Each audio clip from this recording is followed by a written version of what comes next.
Her attorney says she'll get up tomorrow and continue to fight. Former Congresswoman Corrine Brown walking out of the federal courthouse this afternoon, a convicted felon, crushed by 18 guilty verdicts. She wants to let her supporters know that she is still strong and resolute. She still maintains her innocence, and she thanks everyone for their prayers and their support. One supporter we spoke with was stunned. I'm really hurt, and they could at least let her come through the back door. They had to parade her out this front door. And the courthouse she built this courthouse.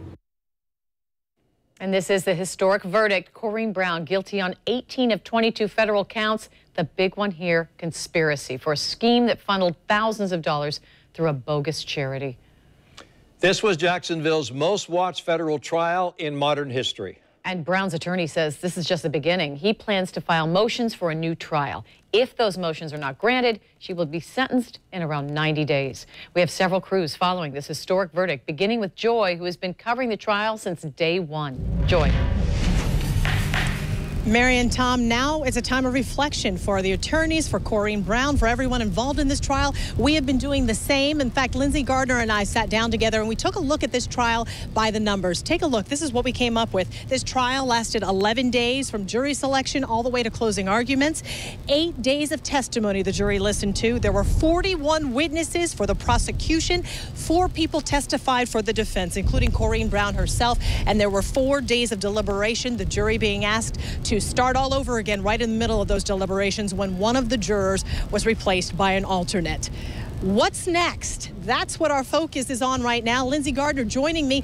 Lindsay, we know that Corrine Brown went home for the day.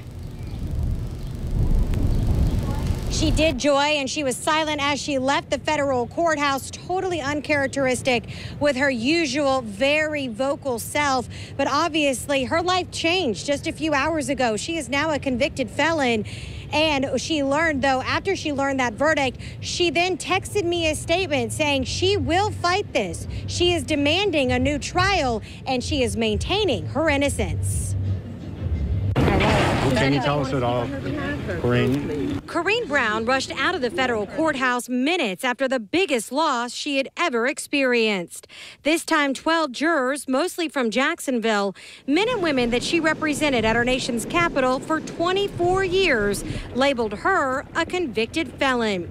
They rejected her story of innocence and found she conspired, aided and abetted to steal more than $800,000 from donors over 4 years. The federal government told the jury the real victims were our area's needy children that never got scholarships or computers because Brown was a greedy liar with a significant entitlement attitude. While she was uncharacteristically speechless after the verdict, she did release a statement to me that reads in part, "I did not commit these crimes and I intend to file a motion for a new trial. I will continue to stand on my record of decades of faithful service to this community and the nation.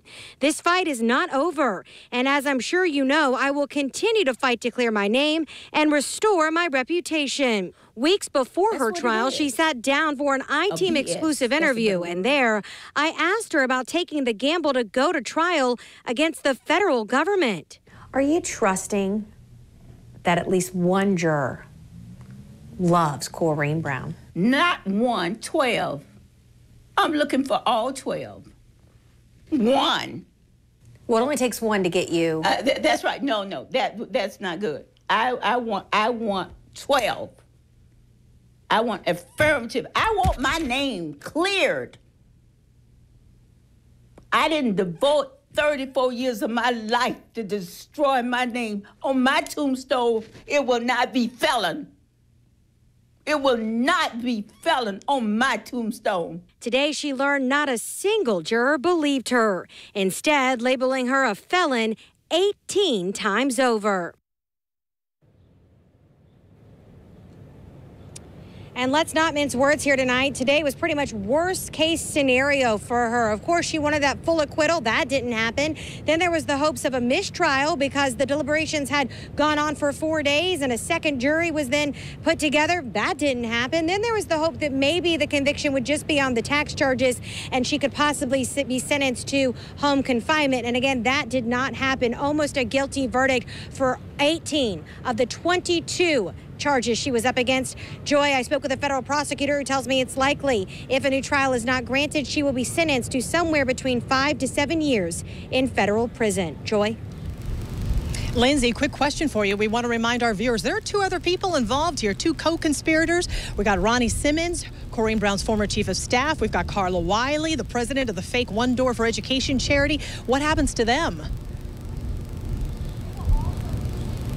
He's sentenced, Joy, but they are expected to receive much lighter sentences. Carla Wiley was the first to take a plea deal. The government felt like she cooperated, so she will likely serve somewhere under 2 years, even though she stole the most money here.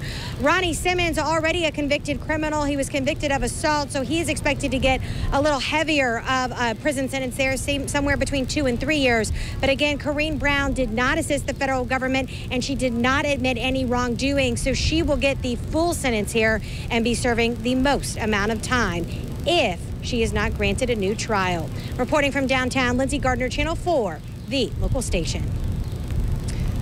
All right, Lindsay, thank you so much. Lindsay inside the courtroom for much of this trial. So was Jim Piggott. He is joining us as well out here. Jim, you came downstairs just in time to hear from Corrine Brown's attorney. James Smith talked to us as Corrine Brown was walking out, and then he spoke, and he said this isn't over by a long shot. We've talked about that he plans to ask for a new trial because he says that there were problems, and he says he will be asking for that shortly. But I asked him what he told the Congresswoman right when that verdict was read, and what did she say? Here was his response. I won't go into what she told me, but I can tell you that she's an incredibly strong woman. You know, never forget how this woman was able to get into politics. She fought and sued the state of Florida to be able to get into Congress.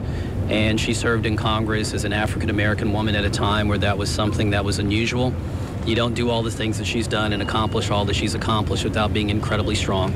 This isn't the first trial that she's had to deal with in her life, and it's not going to be the last one.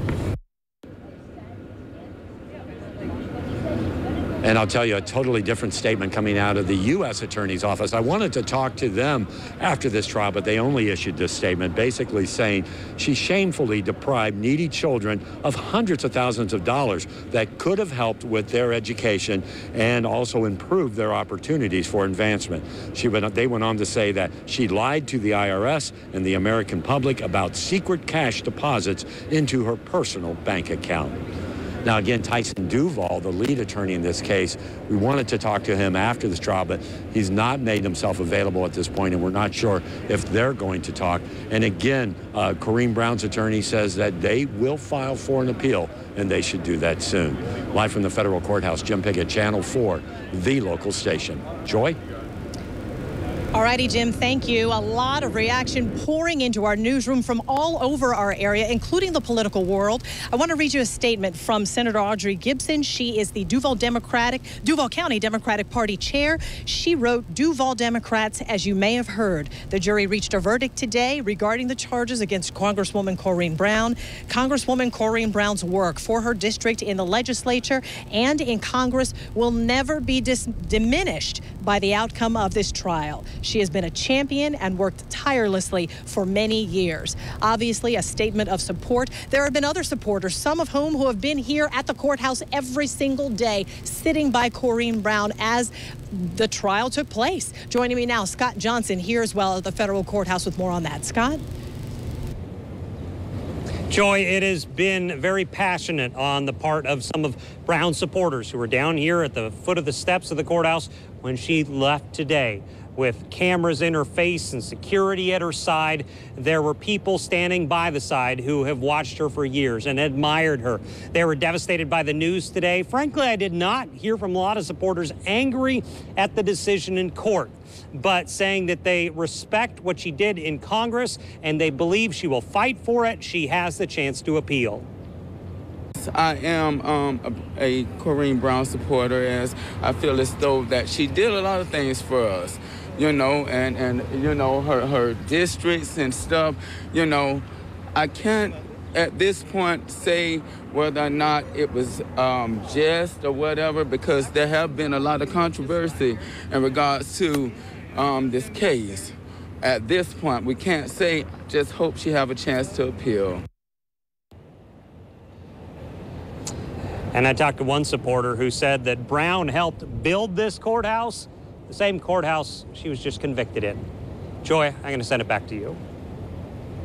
All right, Scott, thank you. And folks, viewers, we know that you have had lots to say about this trial. We thank you for all your interaction on our social media as well as our website. Coming up at 6:30, Janice Harris is going to join me. She's been down here as well, talking with some of you, walking around downtown. She's going to have some of your reaction coming up at 6:30. For now, we are live outside the federal courthouse.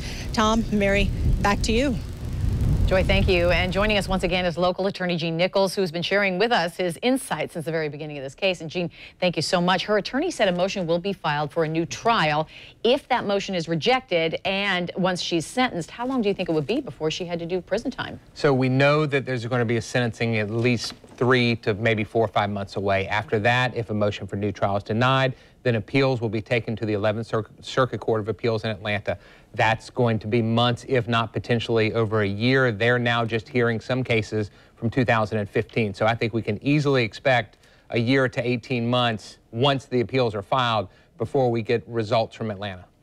You've represented lots of defendants over the years. Do you believe people who were charged with crimes genuinely in their heart of hearts believe that they have not done anything wrong? Everybody is different. Clearly, in this case, she believes she didn't do anything wrong. And many times, no matter what, clients believe they didn't do anything wrong and cannot see, I guess, maybe the forest through the trees. And that's at least what the jury told Congresswoman Brown today. You know, Gene, since you're hanging around with us so much, you're beginning to act a little bit like a reporter. We heard you mention to Congressman Ron DeSantis a question about her pension. Can you tell us what he told you? Sure. Well, we talked about the fact that she's probably going to lose her pension. Up until about 2007, Congresspeople would only lose their pension if they got convicted for treason or something, espionage, something to that extent. Congress, however, in 2007 and then again 2012, enacted legislation to broaden the scope of how you lose your pension. Theft, any sort of activity of fraud while you're in the office counts. So there's no question that what she's facing now since the changes in 2007 and 12 are going to put her pension in jeopardy. Gene, thank you very much for all the help you've given us through the day and through this trial. Thanks. Absolutely. You're welcome.